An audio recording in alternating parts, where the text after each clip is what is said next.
CEH had an interesting stat line. Clyde Edwards-Helaire, 7 carries, 0 yards, 1 rushing touchdown, but he was tied for the team lead with 5 catches, 5 targets, 39 yards, and he had 14.9 points in PPR leagues. Now, CEH has had an interesting start to the season. He's averaging 17.7 points per game, but he has a total of 116 rushing yards on the year. He's being used in the passing game, which you definitely like to see, but he's behind Jerrick McKinnon in snap percentage, in red zone carries, but he's actually out-targeting him by 8 targets to 6.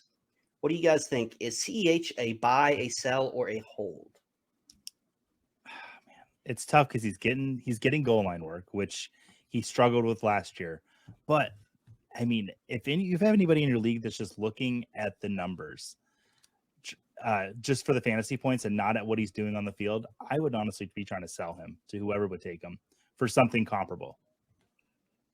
Yeah, it's just like too much weirdness. It's too much weirdness that we're getting from CEH. He shows flashes of greatness. I'm worried. I think that this is going to be a coin flip, whether he can either trend up or down in like a long-term keyframe.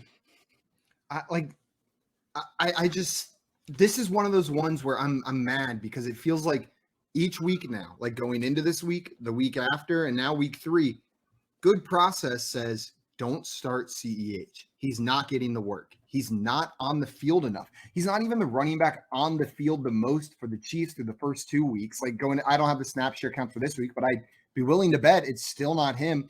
Jerrick McKinnon's the running back that's on the field the most often for the Chiefs. CEH second in snap shares behind him. Like everything says don't start him, but this Chiefs offense is great and he's getting high value touches. So probably just a high variance player, but what we're seeing from him is well within his range of outcomes because of the team he plays on. I guess if you made me pick, he's a sell. Like, I don't want that player on my team. There's too much volatility. And like Joey said, if people are just looking at the numbers, but man, you might just look silly at the end of the year if he keeps on doing this, right? Because he is on the Chiefs offense.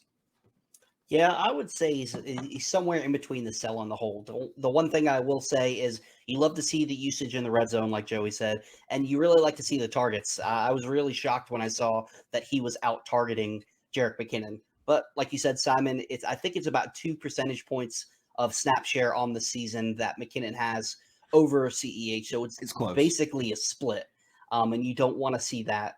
But where you drafted CEH, he was going really late in drafts. So you might just be better off holding on to him for that chance that he is becoming that guy that, he's never going to be the potential RB1 on the season that everybody was hyped up about his rookie season. But I think he can be a solid RB2 more. I would rather have him as like RB3 or your flex play, but he continues to put up okay numbers.